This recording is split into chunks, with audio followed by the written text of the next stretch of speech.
Hello, guys, and welcome to my NFC East draft grade video. We are going to be starting off with Dallas so I can roast them right off the bat, and then we're going to proceed with the Giants, Commanders, and then Eagles. But without further ado, let's, get into it. The Cowboys' first pick, Tyler Booker. I thought this was a stupid pick. You had quite a number of wide receivers you could have grabbed. I get it now. They have Pickens, so it's like, I guess I am going to have to factor that in with that knowledge that, like, oh, their top need, being wide receiver. I guess I need to factor that in now that is knowledge and has happened type of thing. But otherwise, I think it was still kind of stupid. Imagine if CD or, Pickens gets hurt or something like that. They're literally back to where they were pretty much. Obviously, if CD gets hurt, I think that's a lot worse than if Pickens does, as Pickens is just a field stretcher. But they're really going to have to believe, of the other guys on the roster are maybe going to step up and, take on, bigger roles or be a reliable target for Dak this year. I do agree that they needed to kind of address the O-line. I think that they, really need to solidify a run game, which I just don't think that they're going to be able to do this year. But overall, this pick was a reach. It was a need though, but I'm going to give it a C grade. I think it's unless Booker turns out to be amazing, it's kind of stupid. Donovan Ezraku. I like this pick for them. They needed another guy to be solid opposite of Micah Parsons. I think Ezraku had the chance to go a bit higher, to be honest with you. Not a lot higher, obviously, but I think that he's a very solid, good, very, very solid edge rusher and that sort of thing. I'm going to give this an A minus, just for the fact that it's I don't think it was their top need, type of thing. I think that they really did need to kind of address running back more than they did. And I think that, wide receiver still should have been addressed.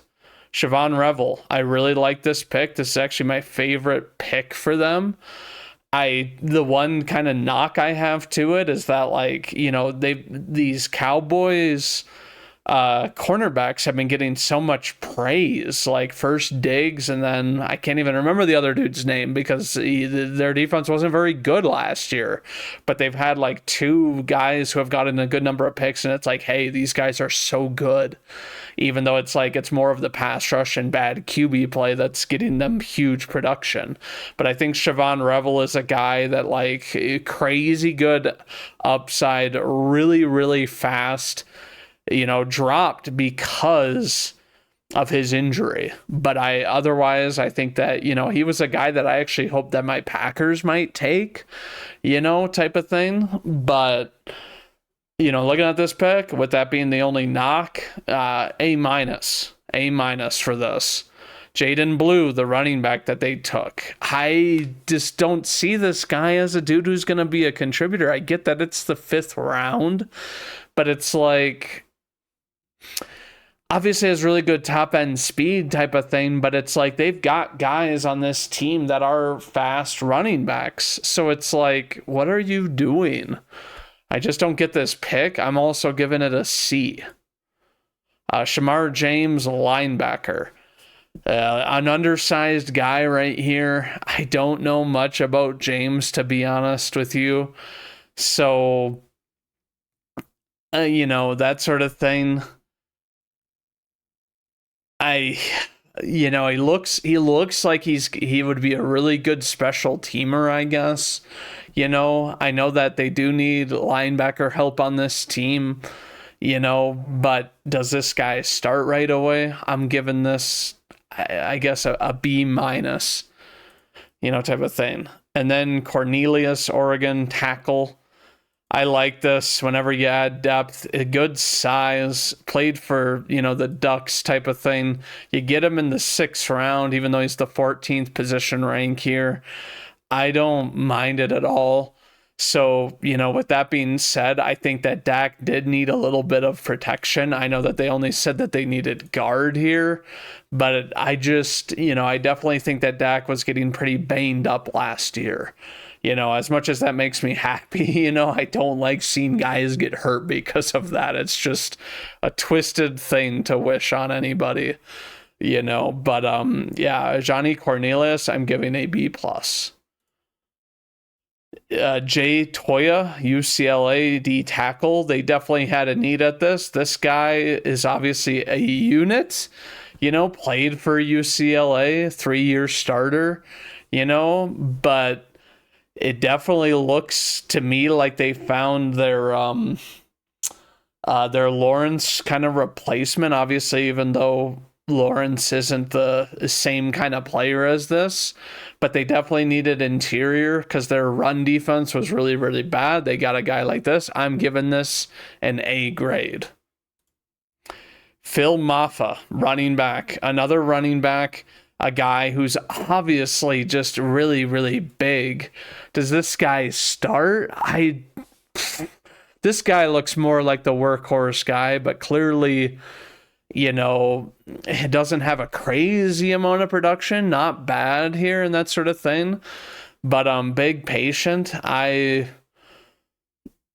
It makes late cuts between the tackles. Maffa didn't run at the combine, so it's kind of an interesting thing he dropped here. Maybe he could be a late round gem. I do like this because I think he fits the profile a little bit more than Jaden Blue, who they drafted earlier. Clearly, Jerry disliked these two. I mean, that's the weird thing about the Cowboys is you never know who they're going to draft. But I am going to give this a B plus because I think that it looks like a guy who you could develop and he looks like he could be more reliable and useful, to be honest with you, for the Cowboys, in my opinion, at face value. And then Tommy Akimbasote, sorry if I mispronounced that, another guy that's more along the lines of Lawrence, replacing and that sort of thing. I think it was good that they grabbed two guys, that are two different D tackle sort of positions, because like I said, their run defense was dog last year. They did get better as the year went on, but they don't have the same D coordinator this year, which will be interesting to see what kind of defense we see them running in Dallas. But this one, I'm gonna give it a B plus, just because I do think they needed to shore up there. And with that being said, I think the grade that I'm going to give for the Cowboys overall, I think I'm going to give them a C plus, because some of these guys, I'm just like, Booker's, I mean, they have starter here, type of thing. But do they, does Cornelius play?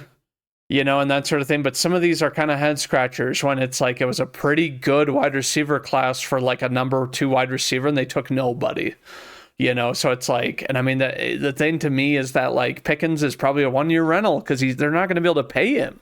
So it's like you're going to have to address wide receiver in the draft next year when you knew it was a need this year. So yeah, I'm going to give it a C plus for Dallas. Moving on to the Giants, Abdul Carter, not much needs to be said. Obviously you see all this and whatever else. It's interesting, with them. But they definitely needed edge. They could definitely have a very formidable front. I think Thibodeau isn't bad, but he's definitely not your like dominant every down pass rusher, type of thing. And then Dexter Lawrence is good, but he's subject to a lot of heat. So I think Abdul Carter, I think this was a perfect situation. It doesn't surprise me. I'm giving this an A grade. And then Jackson Dart, they trade up for him. He does have a lot of explosivity, obviously. That sort of thing. And I mean, he clearly needs to develop. I don't know how much I'd like for him to be developing behind Russell Wilson. Jameis Winston, I guess, can show him how to, put on a good show, but I don't think he needs help with that.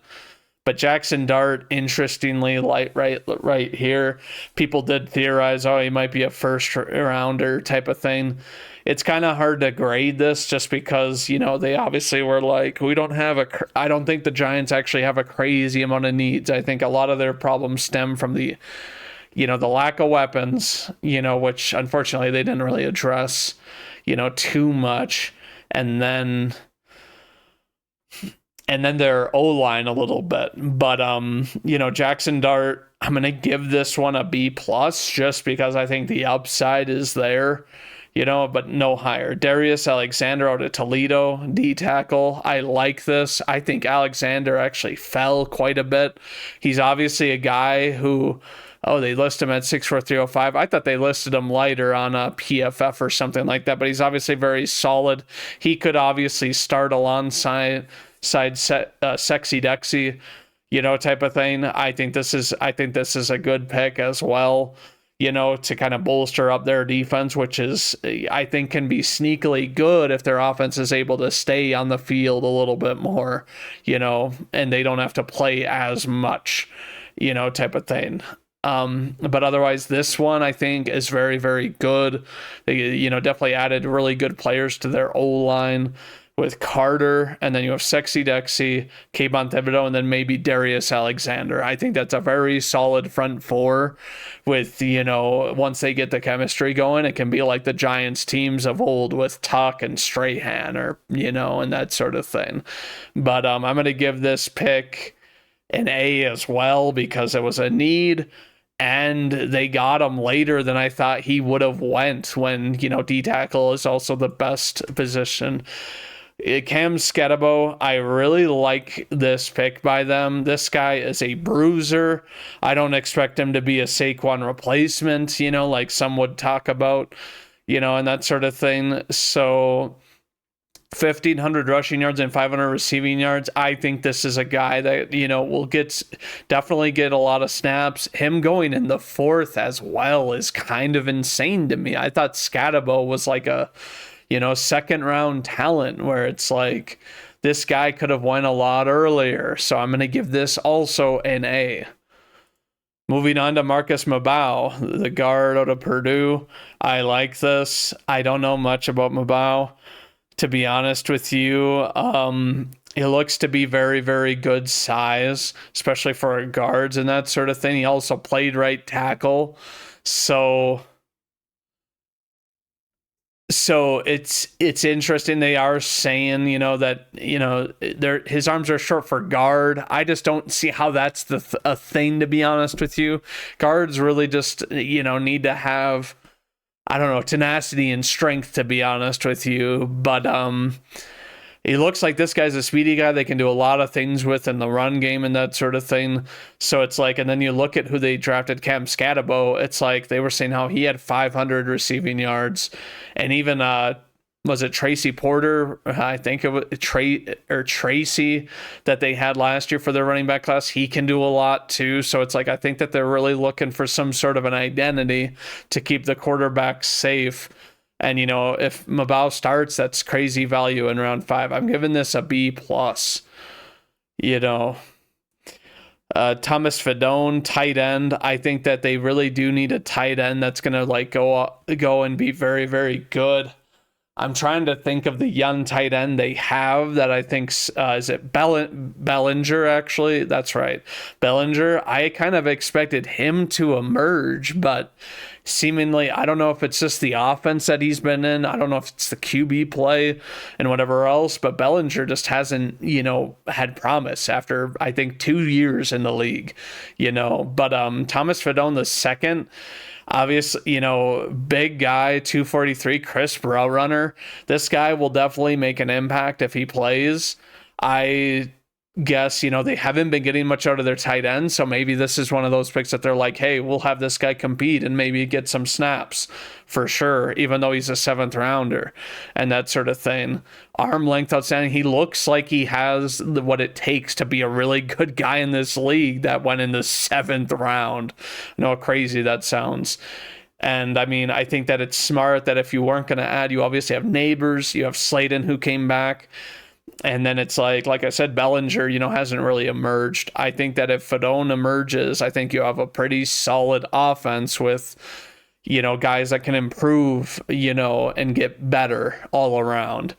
So, I'm going to give this pick just because it is a receiving threat they're clearly drafting them for, and I'm going to give this a B+ as well. Corey Black, cornerback.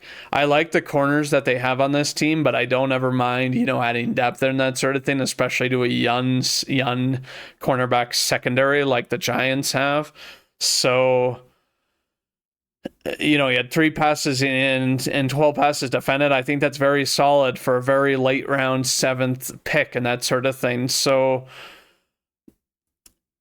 this guy looks like he's good size, scrappy. I'm going to give this one,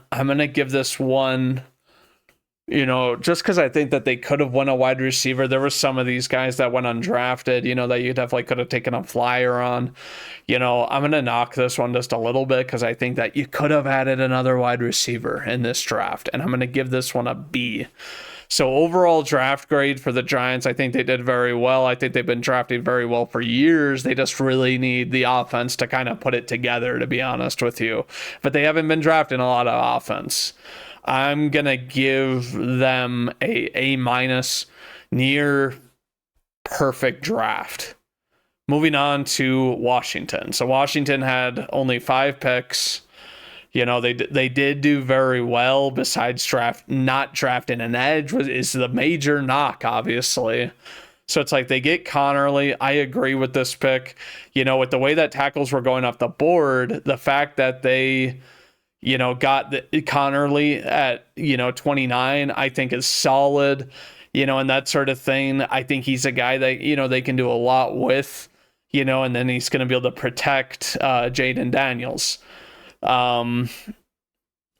So, looking at this, I'm definitely giving this an A grade. It's very solid, and I don't think you're going to really be upset with Connerly. Trey Amos at 29 in the 2nd round. I very much like this pick. Christian Benford, as we know, has come into the league and really been like a sleeper kind of guy that's done very, very well. Trey Amos is a guy to me that can do very, very well as well, out of Ole Miss, but looking at him, I think it's very, very solid. You got Lattimore, now you got Amos, and you're really developing, into having a very good secondary. I'm going to give this one an A as well for insane value, and I thought Amos could have went, well before, near the end of the 2nd round. Jalen Lane, wide receiver. I'm not going to lie, I feel like Lane is one of those that I don't know much about type of thing, but it's like clearly a guy that's a slot dude, which is honestly what the they need for Jaden Daniels. So Jaden to Jalen, I loved it when I heard the pick, to be honest, and they kind of showed this kid at the draft. So it's one of those that it's like, I like this pick. I think he will contribute right away. I'm gonna give this one and especially in the 4th round, because this guy's overall rank was 73. I'm gonna give this one an A because I think it fits a need and I think it's a very solid pick. Linebacker Medrano out of UCLA. Sorry about that, you guys. But Kane Medrano, UCLA, obviously a smaller guy, but tall. That's obviously useful for guarding tight ends and that sort of thing. I do think that, obviously Bobby Wagner was their stalwart middle linebacker last year. Kane Medrano looks like much more of a cover guy. But, very, very fast 40-yard dash. I think that they kind of realize that they need guys to get to the side of the field that the Eagles are running to. Kane Medrano looks like a guy who is going to be able to go and he's going to be able to, chip or get in the way of the running back. Because too many times last year, what really killed the Commanders against, the Eagles was that Saquon runs to the left side. Bobby Wagner would get like chipped, or he wouldn't be able to keep up or get over there and lay any sort of contact on Saquon, and then he's off to the races. I think Saquon, not to anybody's surprise, had the most like, no contact long runs last year like that we've seen in a while. So, this is kind of a pick that is very, very interesting, but I wouldn't be surprised if he saw playing time. They say it's not a need or anything like that, but I definitely think it is one, for this team. I'm going to give it an A- because this guy looks like he could make an impact, and he looks like he could be an electric player, but he might be kind of a hit or miss type guy. Krosky Merritt, Arizona running back. I definitely thought that this team really needed to draft a running back. I think their running game was average. It wasn't bad, but it wasn't good. And I mean, Jaden Daniels in his rookie year had to play a lot of hero ball. Now, I don't know if Krosky Merritt is going to start or play right away in that sort of thing.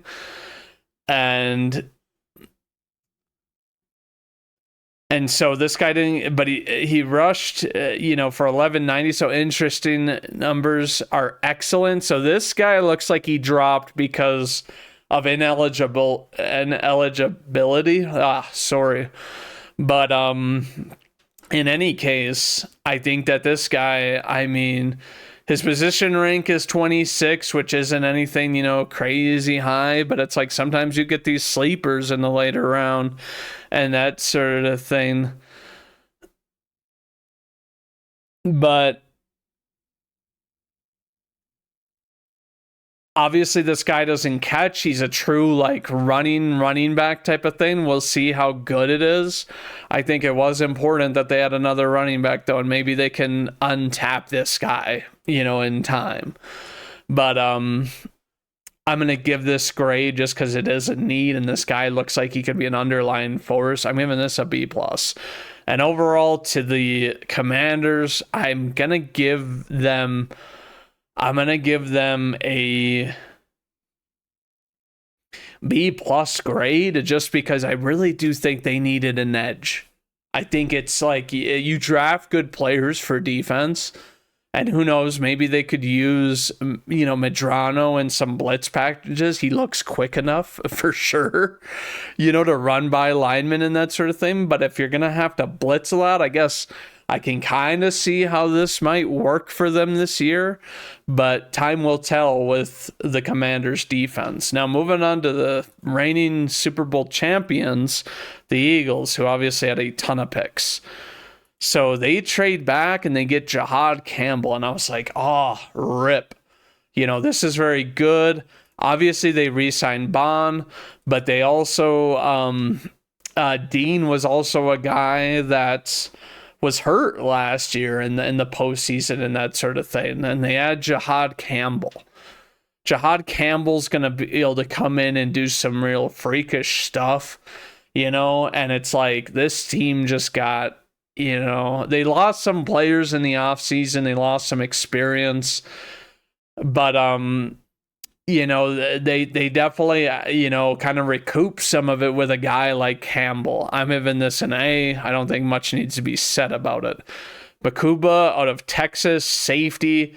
We all know that the Eagles traded Gardner Johnson, which was interesting. It was kind of a wild one, but they get Makuba at the end of the second. This guy is a very undersized safety. I'm not sure, it's interesting. It was a 4.45. I feel like you would expect a guy with this side to be a lot faster and that sort of thing. So I don't know if I really, really like this pick. I just don't know about it. I'm giving it a C+ just to knock the Eagles because it's strange you get this good of a pick. And then they go and they take Ty Robinson. I think this guy is going to be their replacement for who they lost to New England. I can't remember his name, to be honest with you. I think it's last name Williams or something like that. But Ty Robinson, pro comp Logan Hall. So this guy is an interesting one because he's a smaller D tackle, and obviously Logan Hall ain't a D tackle. But it's one of those interesting things that clearly they're going to use this guy to pass rush and that sort of thing. So, very, very strong. This was, kind of where he was going to go, but it's like this guy was an interesting kind of prospect where it's like, oh, he can get after some people with freakish athleticism and that sort of thing. I do think it's solid for them, and for the people that are like, oh, they already have, a solid D tackle and whatever else. I think it's solid for them. I think it goes with what they're trying to do on defense. But so I'm going to give this a B plus just because I think they did have other needs, to be honest with you. Moving on, we got Mac McWilliams, cornerback. They're obviously like their corners down in Philly, and they obviously lost Big Play Slay to free agency and to the Steelers. So Mac McWilliams, I don't know if he's going to really start. He is a smaller guy. 4.41 is, quick and that sort of thing. So it's like, we'll see how he's going to be used. Just because I don't think it was the biggest need, to be honest with you. And it's like, why not go and draft a wide receiver? I get it that you have the Reaper and Brown that are very, very good. One of the better tandems in the league, one of the top 5. But past then, you just don't have anything at wide receiver. So it's strange to me that you still continue. You have all these picks and no wide receiver picked up, but, I'm going to give this a C plus as well. Just kind of weird to me, and then we have Munden Jr., a linebacker. It's weird to me they drafted another linebacker. Why? You've got, Bondine and now Campbell, and then you pick this guy up. I don't agree with this. I'm honestly giving this a D plus. This guy looked like he had very good production and that type of thing, but strange to me. Drew Kendall, Boston College center. They obviously have a very good center. They clearly grabbed this guy for depth. I don't disagree with it. It's like, I would get it if he was close to retiring like a Kelsey, but he's not. So it's like, this is another pick that I just don't really understand, type of thing. Yeah, I just don't get it. If they like a guy, I guess. But, I mean, obviously his dad did play, so it's like this guy knows the business, I guess, in a sense, and has, a guy who played 13 years in the NFL, so he's got wisdom behind him. That is a plus. I'm going to say for this one, I'm going to give it a B minus. Just because I like, depth O-line draftees, and it's obviously a 5th round pick. But they obviously had other needs. Kyle McCord, clearly a guy to be a backup in that sort of thing. Derek Carr to me, obviously just retired. But it's like he would have been a much better backup QB in his career, than I think him starting his whole career, because he just never put it together. And I think he could have sat a little and maybe had a little bit better of a career, type of thing. But I like this. I guess they probably needed depth at QB type of thing. This guy has good size and that sort of thing.